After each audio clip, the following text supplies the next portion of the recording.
Hello friends, welcome back to the bench. Thank you very much for joining me. Today we're gonna do some free repair for Vic and we're gonna do a little rant. What do you think? Why not? Now why are we doing free repairs? Am I this wealthy now that I can afford to do free repairs? No, not quite. Not quite. I'm actually not in the position of doing free stuff, but there are exceptions. Vic is a war veteran, I think a Korean War veteran, so I don't have to tell you that he's got few years on him. And he lives in California, and that's one of the places, just like where I live in Atlanta area, that you have to do emissions on your vehicle, otherwise you can't renew the tag. And to do emissions, those emissions are kind of self-reported by the ECM, so it's not like they actually measure anything coming from the engine or coming from the exhaust.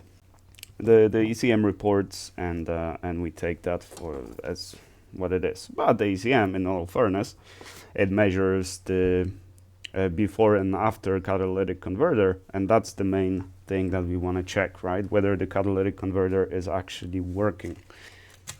Is it doing its job? If it's not, then you shouldn't be driving the car, right? Because you're polluting.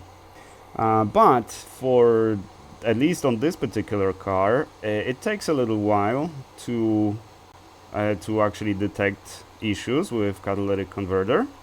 And for IM readiness, you just need to speed up to 70 miles an hour or 50 miles an hour, something like that. You have to keep it for about a minute, and you are IM ready completely, right? Then you can do your emissions, and then after a few hours, the code for catalytic converter will come back. So essentially, you can in some cases you can just cheat that, right? You can get the emissions, but misfires, that's not something that you can go around. If you have a misfire, then obviously you fail emissions because you cannot have any codes, at least not those kind of codes. You can have some codes to pass the emissions, but not engine code, which misfire. Definitely, that's not something that you will pass. So this definitely needs to be fixed. So without this, Vic is unable to get his emissions, which means Vic is unable to use his car. And it's not like he can buy another car or replace the ECM for a couple $1,000, because that would be also solution to this problem if you can afford it. Or you can send it to me to be fixed. Sure, you can do that as well. But Vic is in the position where he can really afford it, and he wanted to pay me for this. And normally I would just take it, right? Because again, I'm also not in the position where I can just do free repairs for people. But he's gonna put it on the Chase credit card, or that's what he wants to do, right? With deferred interest for like 5 months or something like that. But deferred interest, it doesn't mean it's interest free. That's how they get you, They give you a card and no interest for a little while, but that interest will come back, and it's not like you're gonna be in a better position. And I really don't want you to pay interest to the credit card companies. So I just said the repair is gonna be free, and just pay it forward, right? And thank you for your service, of course. I have nothing but respect for the troops, the military in general, because it's not as simple as you might think, being a military man or a woman. Especially nowadays, or recently, there's some debate regarding following illegal orders, because a few Democrats came out and basically just restated the law. That is the law. You don't follow illegal orders. It's not like you don't have to follow the illegal orders. You should not follow the illegal order.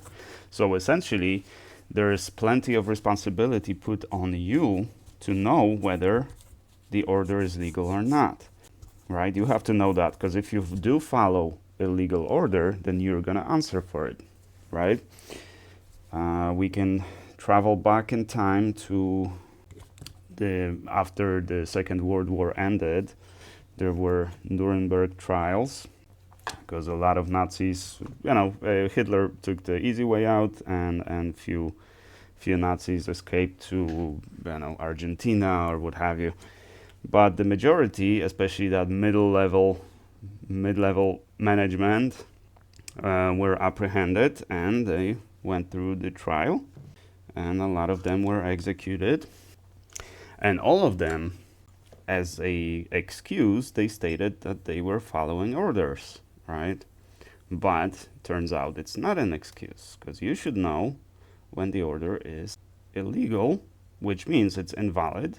And if you follow an illegal order, then you're partially to blame. Obviously, person who gave you the illegal order is also going to have to answer for that, but you can't just be absolved from responsibility just by saying that you followed orders. And so you have to know what the Constitution says, and when you swear an oath, right, when you're sworn in to the military, you don't swear your loyalty to the commander that happens to be in command right now, or any future commander. Your loyalty is with the Constitution and the United States in general, right? That's who you swear an oath to, not any particular person in power at any given time. Which means you have to know when the order is illegal. And again, it's not only that you have an option of not following the order. No, you cannot follow a legal order. That's why this is such a responsible job, such a crucial job, being a military man or a woman or what have you. That's why, especially now, in light of political wars, because this is not, serving your country is not about politics, unless you're a politician and that's how you serve your country, fine. But if you're a military person, you serve your country in a more obvious way. You have to make a lot of sacrifice. Sometimes you have to go to war, sometimes you have to sacrifice your own well-being or your life to serve your country, right? And now it appears that our current administration is kind of making a mess out of that. So the Democrats came out saying, restating the law essentially, right? Not even making any of their own statements essentially, just restating what the law says. And the press secretary of the White House, that little girl, is spinning this as Democrats are telling people not to obey the commander-in-chief and not to follow legal orders. To which she was corrected that no, that what they said was that you cannot follow illegal orders. But her response was essentially a Nixon response, right? If the president does it, it's not illegal. So if the president gives you an order, it's always legal, right? No, that's not how it works. It didn't work for Nazis. It's not going to work for anyone else, regardless who the president is. These are some crazy times we live in, guys. I never thought one man can do so much mess, essentially. What's next? Are we gonna? Because I already talked about this in terms of a ICE, right? And mark my words, and we might come back to it when the next administration takes over. Because you're gonna think that you worked for DHS and you just followed orders and you're in the clear, but no, It's the same principle. If you detained an American citizen, which did happen a few times, someone's constitutional rights were violated. People go to jail for that, to prison even. It's a very serious charge. It's kind of imagine someone just taking a pair of handcuffs and just walking around the street, just handcuffing people, right? According, because he thinks that you did something wrong or whatever, and so they put handcuffs on you. I've seen the body cam footage of one guy that did that to his neighbor. The neighbor was a poorly English speaking Asian immigrant. She did speak English, but very poorly. And he thought he can just put handcuffs on her, right? And which he did. And I don't know, once that was discovered, he got arrested. And I think he was a former cop, retired cop. I'm not sure if that was the case, or he was just impersonating, essentially, stolen valor, something like that. But cops took it very seriously, because someone's constitutional rights were violated in the worst way possible. You can't just detain someone without proper authority and without a reason, justifiable reason, right? Mistakes happen, and sometimes maybe you are detained, because there was a misunderstanding or something. Sure, but as long as the cops were within their rights to detain you, there was reasonable suspicion or something like that, it's okay. Even if you make a citizen's arrest, you're not allowed to handcuff anyone. And I don't know actually how the citizen's arrest actually works. How can you actually detain someone? Can you forcibly detain someone? One citizen to another citizen? I don't know. Hopefully I'll never find out. But it's pretty serious. So, I don't know, you're riding high right now as ICE officers and stuff. One good thing for you is that you're masked, so people can't really complain or anything, right? Imagine calling the cops, because if you're illegally detained, you just make a formal complaint, right? But you have to. That's why the officers wear name tags or whatever.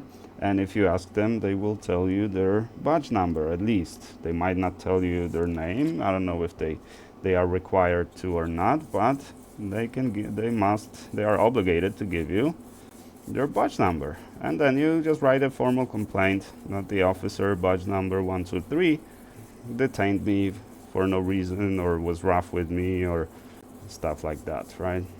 And then internal affairs will review the footage and all that kind of stuff. And if the charges need to be brought against that cop, there will be, or maybe he'll just be put on administrative leave or retire early or what have you, right? But with ICE, you don't know, right? So even obviously the DHS or whoever that department falls under, they have the name of the personnel that works for them, sure, but how do you know which one it was, right? If they're masked and they don't wear any identifying marks, they don't introduce themselves and stuff, right? So it's kind of a higher level of authority, right? Cops need to do that. Cops need to be identifiable and stuff like that. They need to follow procedures and everything.